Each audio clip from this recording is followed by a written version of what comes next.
우리 어머니 이야기입니다. 어머니께서 72이 되시던 해 겨울 새벽 2시가 조금 넘은 시간이었습니다. 갑자기 전화가 왔습니다. 어머니 목소리였는데 아무 말씀이 없으셨습니다. 그냥 숨소리만 들렸습니다. 제가 어머니 하고 불렀더니 한참 뒤에 작은 목소리로 이렇게 말씀하셨습니다. 나 바닥에 있어. 그렇습니다. 화장실을 가시려다가 넓은 거실 한가운데서 미끄러지셨던 겁니다. 다행히 뼈가 부러지거나 크게 다치신 건 아니었습니다. 하지만 차가운 바닥에 혼자 누운 채로 2시간 가까이 계셨습니다. 아무도 없었으니까요. 제가 달려가서 어머니를 일으켜 드리면서 그날 밤에 깨달은 것이 있습니다. 우리 어머니가 30년 넘게 지키셨던 그 넓은 집이, 우리 가족의 자랑이었던 그 집이 그날 밤에는 어머니에게 가장 위험한 공간이 되어 있었다는 것을요. 여러분, 오늘은 그 이야기를 해보려고 합니다. 노후의 집에 대한 이야기입니다.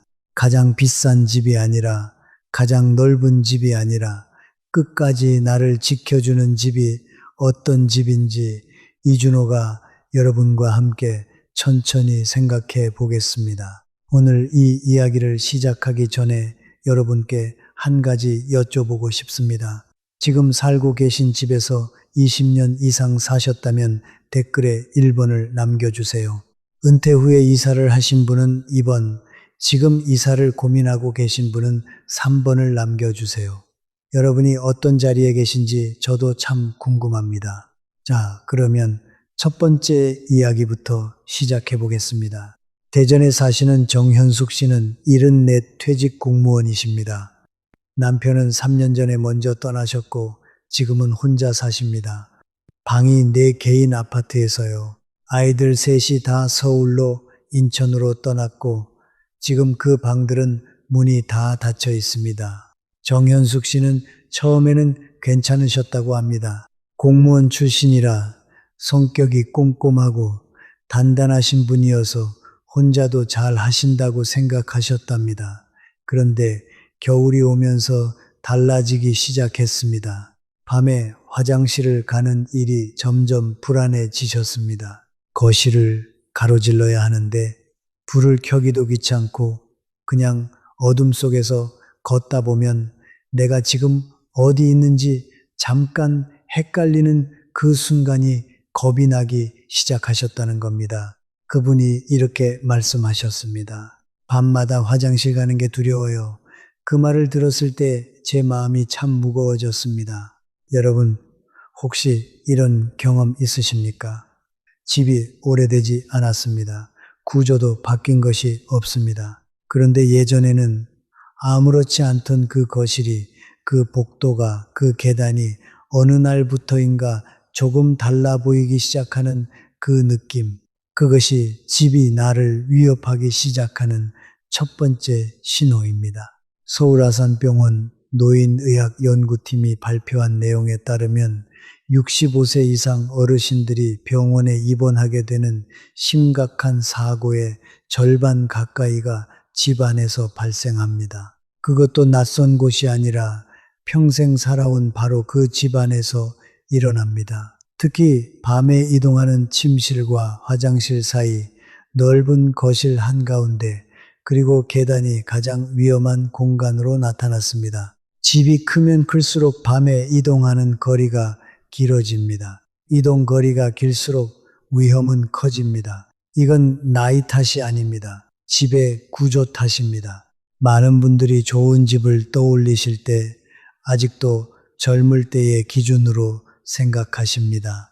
방이 많으면 든든하고 거실이 넓으면 여유 있어 보이고 집이 크면 자식들이 왔을 때 편하다. 그 마음 저도 압니다. 우리 세대에게 집은 단순한 건물이 아닙니다. 내가 이만큼 살아왔다는 증거 같은 것이니까요.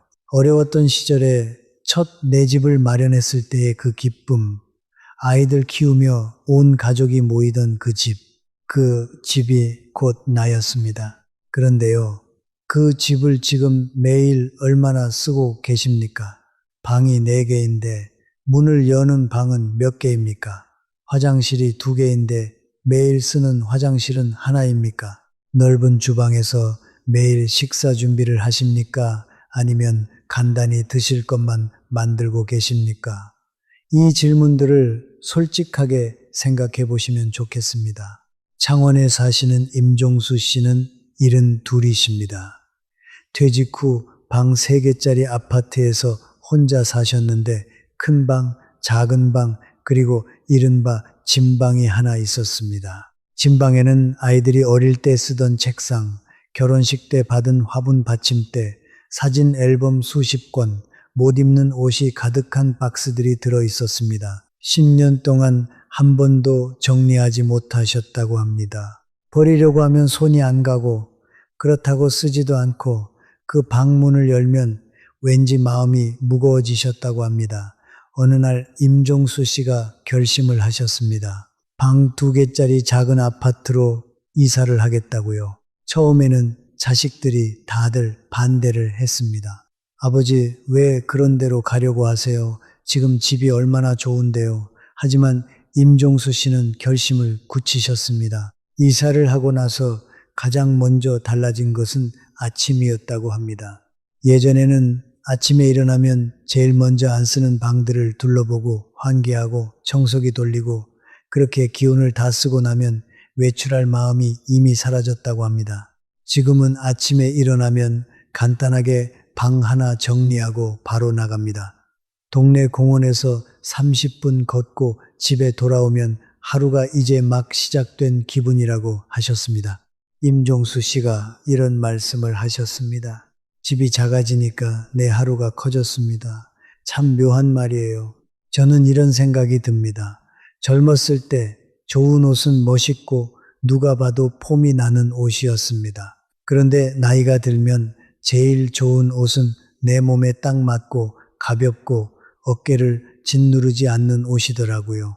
집도 꼭 그런 것 같습니다. 노후에 좋은 집은 입었을 때 멋있는 집이 아니라 입었을 때 가벼운 집입니다. 그런데 집 크기 이야기를 하다 보면 반드시 나오는 말씀이 있습니다. 집이 넓어야 자식들이 왔을 때 편하지 않겠느냐고요. 맞습니다. 그 마음 당연합니다. 그런데 한 번만 솔직하게 생각해 보시겠습니까? 자식들은 1년에 몇 번이나 옵니까? 명절, 생일, 특별한 날. 아무리 자주 온다 해도 365일 중 열흘이 채 안 되는 분들이 대부분일 겁니다. 그런데 여러분은 그 집에서 365일을 사십니다. 1년에 열흘도 안 오는 손님이 편한 집이 맞습니까? 아니면 여러분이 매일 365일을 편하게 사는 집이 맞습니까? 이 질문 하나가 많은 것을 바꿀 수 있습니다. 자, 그러면 이번에는 참 많은 분들이 고민하시는 주제로 넘어가 보겠습니다. 바로 자식 가까이 사는 문제입니다. 청주에 사시는 장순옥 씨는 72이십니다. 퇴직 은행원이셨는데 고혈압이 있어서 약을 10년째 드시고 있습니다. 남편과는 일찍 헤어지셨고 딸이 하나 있는데 서울에 삽니다. 딸이 둘째를 낳고 나서 어머니 서울로 올라오세요. 제가 도움이 필요해요. 하고 연락이 왔습니다. 장순옥 씨는 청주에서 오래 살던 아파트를 정리하고 딸 집 근처로 올라가셨습니다. 처음 반년은 정말 좋았다고 합니다. 아침마다 딸이 손주를 안고 오면 세상에 그보다 행복한 일이 없었습니다.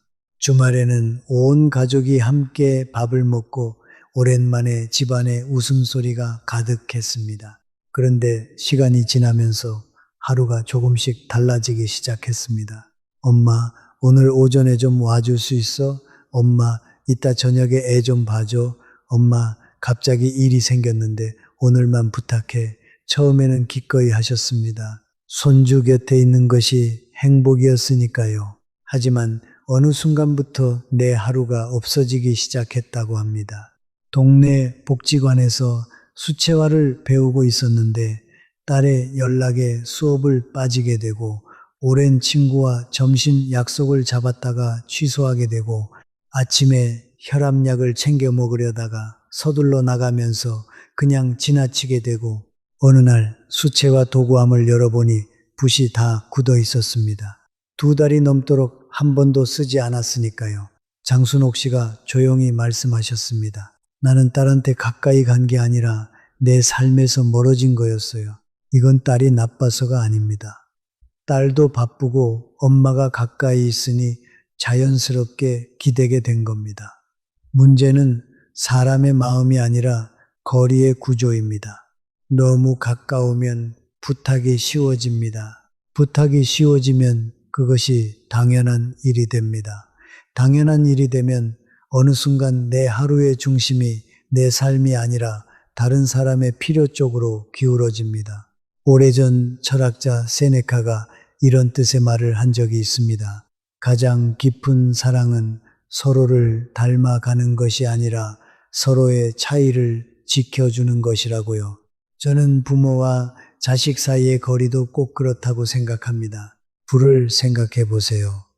너무 멀면 춥고 너무 가까우면 데입니다. 가장 좋은 거리는 둘 다 따뜻하다고 느끼는 거리입니다. 장순옥 씨는 결국 딸 집에서 버스로 35분 거리의 작은 아파트로 옮기셨습니다. 처음에 딸이 서운해했다고 합니다. 하지만 시간이 지나면서 오히려 관계가 더 좋아졌다고 하셨습니다. 이제는 만날 때마다 반갑고 서로 쉬는 시간도 생기고 딸이 나중에 이렇게 말했다고 합니다. 엄마, 이게 더 좋은 것 같아. 그리고 장순옥 씨는 수채화를 다시 시작하셨습니다. 붓을 새로 사서 동네 복지관에 등록하시고 지금은 매주 화요일마다 나가신다고 합니다. 그래서 자식 근처로 이사를 고민하신다면 이 질문을 꼭 한번 해보시면 좋겠습니다. 이 거리에서 나는 여전히 내 하루를 살 수 있을까? 이 질문 하나가 앞으로의 많은 것을 바꿀 수 있습니다. 자, 이번에는 집 이야기에서 빠지면 안 되는 중요한 것을 말씀드리겠습니다. 아무리 집안이 편하고 자식과의 거리가 잘 잡혀 있어도 이것이 빠지면 노후의 삶은 생각보다 빠르게 무너질 수 있습니다. 바로 집 밖의 생활입니다. 울산에서 35년 동안 공장을 다니시다가 은퇴하신 오승환 씨, 70살이십니다. 이분에게는 소소하지만 소중한 낙이 하나 있었습니다. 매일 오후 2시가 되면 골목 앞 작은 슈퍼에 가서 두부 한 모나 두유 한 팩을 사고 가게 주인 아주머니와 15분쯤 이야기를 나누는 겁니다. 그 15분이 하루 중 가장 사람 냄새가 나는 시간이었다고 합니다. 은퇴하고 몇 년 후에 자식들이 마음을 모아 아버지께 좋은 아파트를 마련해 드렸습니다. 신도시 외곽의 새 아파트였습니다. 깨끗하고 조용하고 공기도 좋고 넓었습니다. 자식들도 기뻤고 오승환 씨도 처음에는 고맙고 좋았습니다. 그런데 이사를 하고 보니 가장 가까운 마트까지 걸어서 20분이 넘었습니다. 약국은 버스를 타야 했고 복지관은 아직 공사 중이었습니다. 잠깐 나가 앉을 벤치도 보이지 않았습니다. 2달이 지나면서 오승환 씨는 거의 집 밖으로 나가지 않게 되었습니다. 말이 줄었습니다. 밥도 대충 드시게 되었습니다. 아들이 전화를 해서 새 집 어떠냐고 물으면 좋다, 고맙다, 그렇게만 대답하셨는데 목소리에서 기운이 빠져나가는 것이 느껴졌다고 합니다.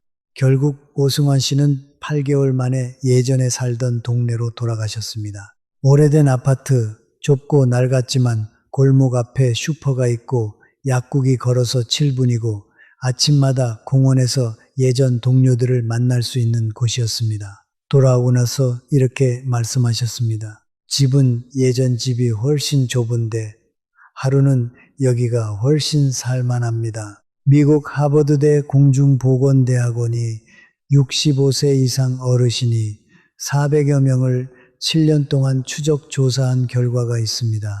매일 걸어서 갈 수 있는 거리 안에 약국, 마트, 공원 같은 생활시설이 있는 동네에 사시는 분들은 그렇지 않은 분들에 비해 우울증 발생률이 약 41% 낮고 인지 기능도 훨씬 오래 유지된다는 결과가 나왔습니다. 쉽게 말씀드리면요. 매일 신발 신고 나가서 약국 들르고 두부 사고 공원 벤치에 10분 앉았다 오는 그 짧은 외출이 사실은 뇌와 마음을 함께 건강하게 지켜주는 가장 좋은 약이라는 겁니다. 비싼 건강 보조식품보다 훨씬 나을 수 있습니다. 그래서 저는 노후의 집을 고르실 때 아주 간단한 방법 하나를 권해드리고 싶습니다. 이사를 결심하시기 전에 그 집 문을 열고 먼저 걸어보세요. 동서남북 네 방향으로 각각 15분씩 걸어보시는 겁니다. 그 15분 안에 약국이 있습니까? 작은 의원이나 마트가 있습니까? 잠깐 앉을 수 있는 벤치나 공원이 있습니까? 세 가지 중 두 가지 이상 있다면 그곳은 살만한 곳입니다.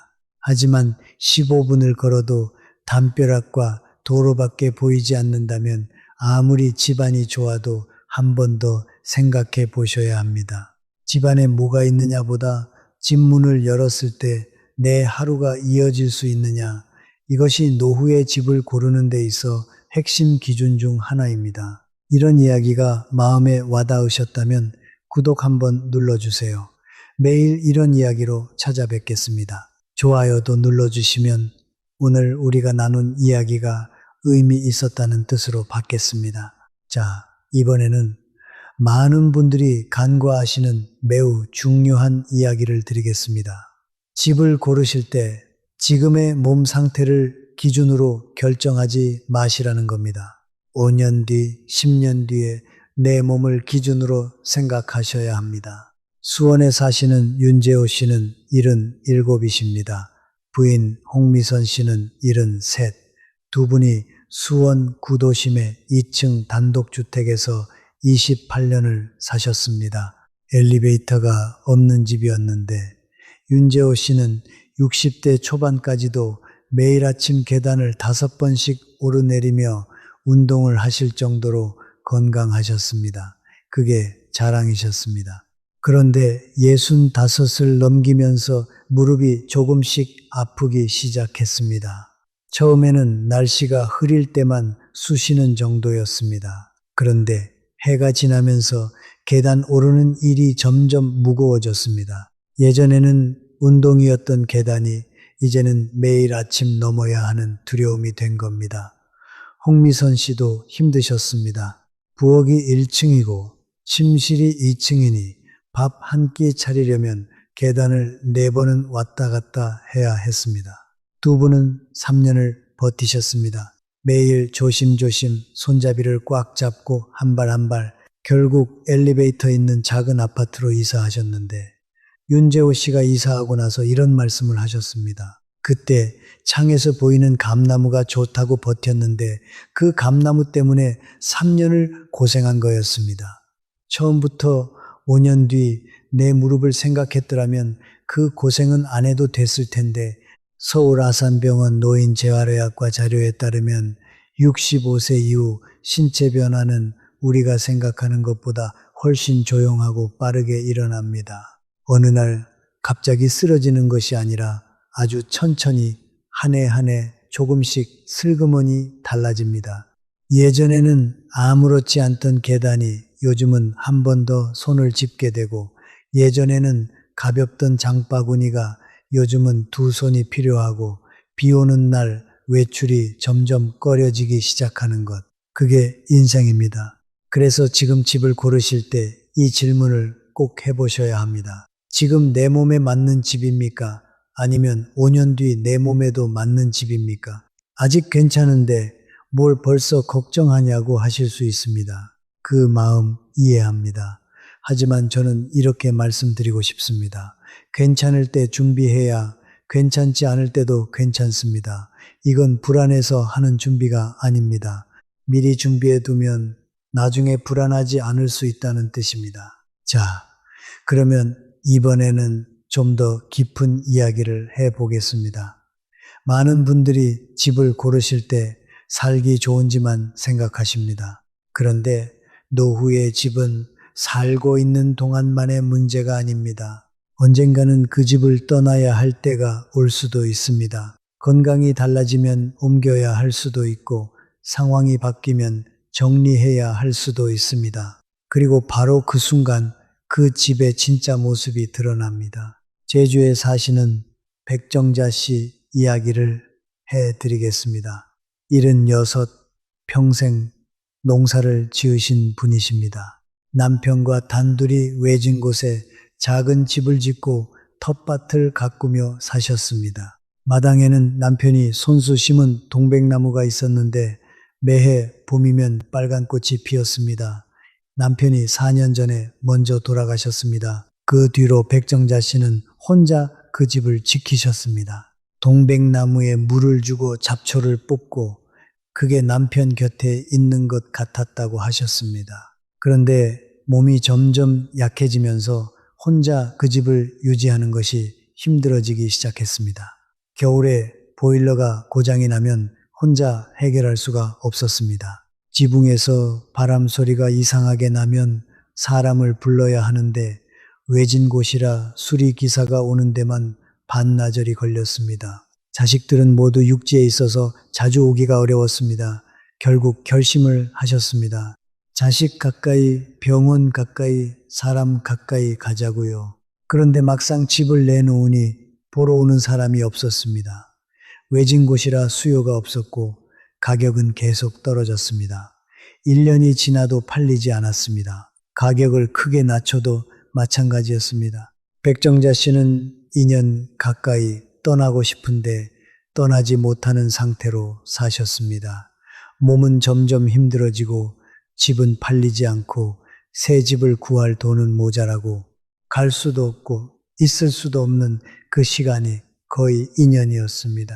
나중에 자식들이 돈을 보태서 많이 낮춘 가격에 정리하고 나오셨습니다.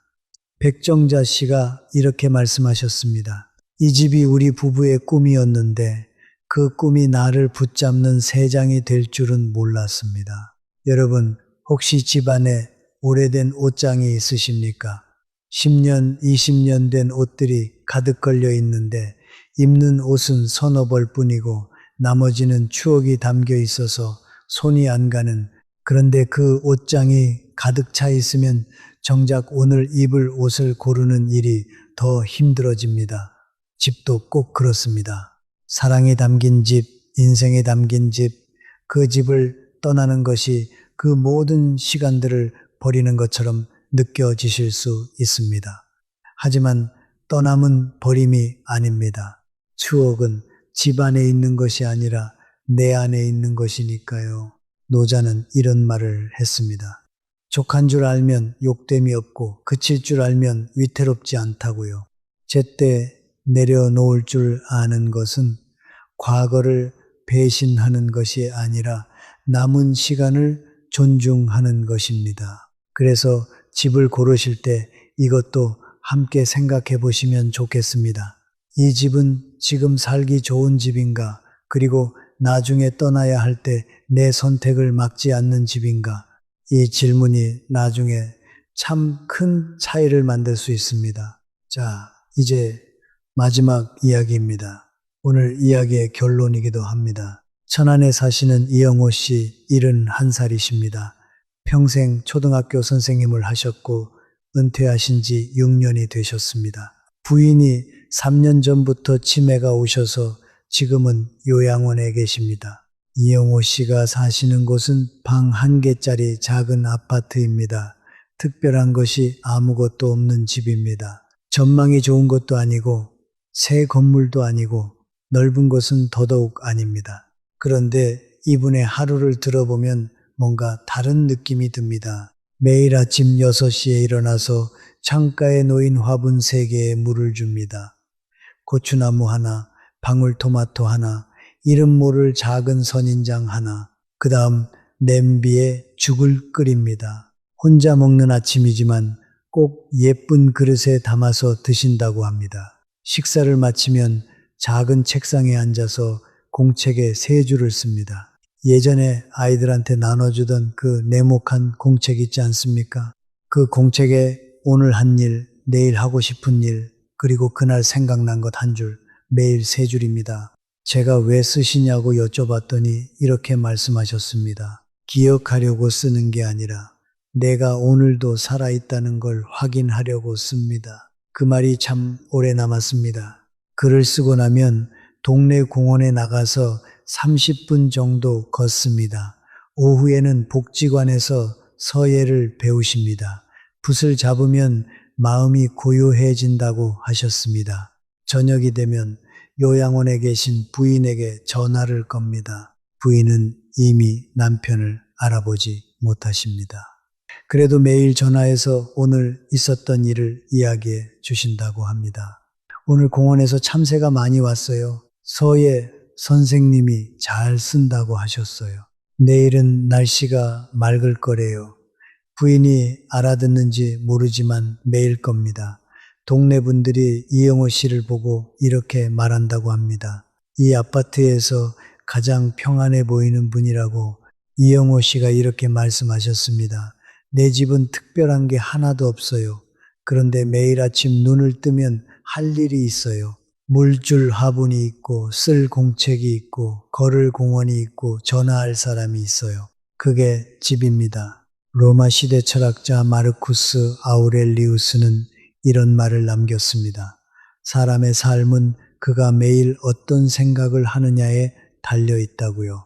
그 말이 이분의 삶을 보면 정확하게 맞는 것 같습니다.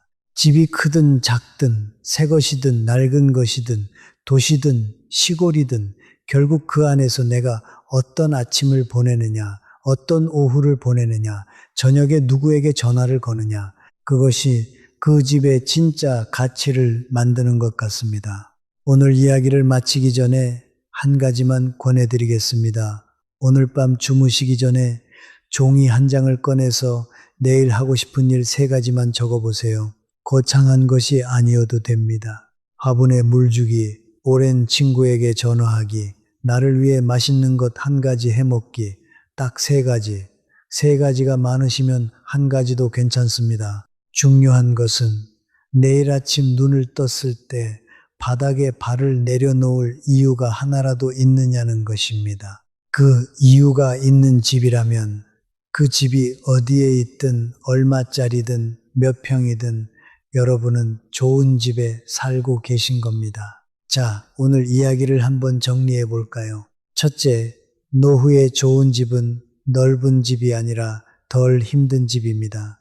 내 몸이 편한 구조가 넓은 공간보다 훨씬 중요합니다. 둘째, 자식 가까이 사는 것이 항상 정답은 아닙니다. 서로의 삶을 지켜줄 수 있는 거리가 가장 따뜻한 거리입니다. 셋째, 집안보다 집 밖의 생활 반경이 더 중요합니다.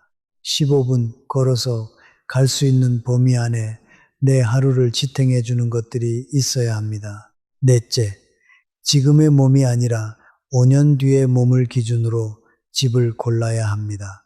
괜찮을 때 준비해야 괜찮지 않을 때도 괜찮습니다. 다섯째, 좋은 집은 떠나야 할 때 나를 붙잡지 않는 집입니다. 추억은 집 안에 있는 것이 아니라 내 안에 있습니다. 그리고 여섯째, 결국 가장 중요한 것은 어떤 집에 사느냐가 아니라 그 안에서 어떤 하루를 보내느냐입니다. 오늘 하고 싶었던 말을 한마디로 줄이면 이렇습니다. 노후의 좋은 집은 완벽한 집이 아니라 매일 아침 눈을 떴을 때 창문을 열고 싶은 마음이 드는 집입니다. 제가 오래 살면서 느낀 것이 하나 있습니다.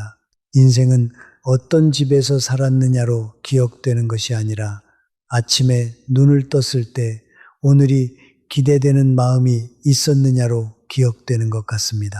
여러분은 어떠십니까? 오늘 이야기를 들으시면서 어떤 생각이 드셨습니까? 지금 살고 계신 집에는 어떤 이야기가 있으십니까? 혹시 은퇴 후에 이사를 하신 분이 계시다면 그 경험에서 가장 좋았던 점이나 가장 후회되는 점을 댓글로 한 줄만 남겨주시면 감사하겠습니다. 이곳은 서로의 이야기를 들어주는 공간입니다. 누구의 이야기든 소중하고 누구의 경험이든 다른 분께 도움이 됩니다. 여러분, 오늘도 끝까지 함께 해주셔서 진심으로 감사합니다.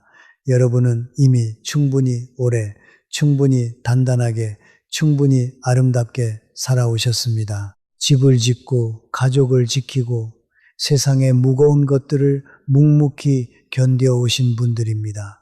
이제는 여러분 자신을 위한 자리를 마련하실 때입니다. 그것은 불안해서가 아니라 여러분이 그럴 자격이 있기 때문입니다. 매일 아침 여러분이 눈을 뜨시는 그 자리가 따뜻하기를 바랍니다. 그리고 그 자리에서 오늘도 창문을 열고 싶은 마음이 있으시기를 바랍니다. 다음 이야기에서 또 뵙겠습니다. 감사합니다. 건강하세요.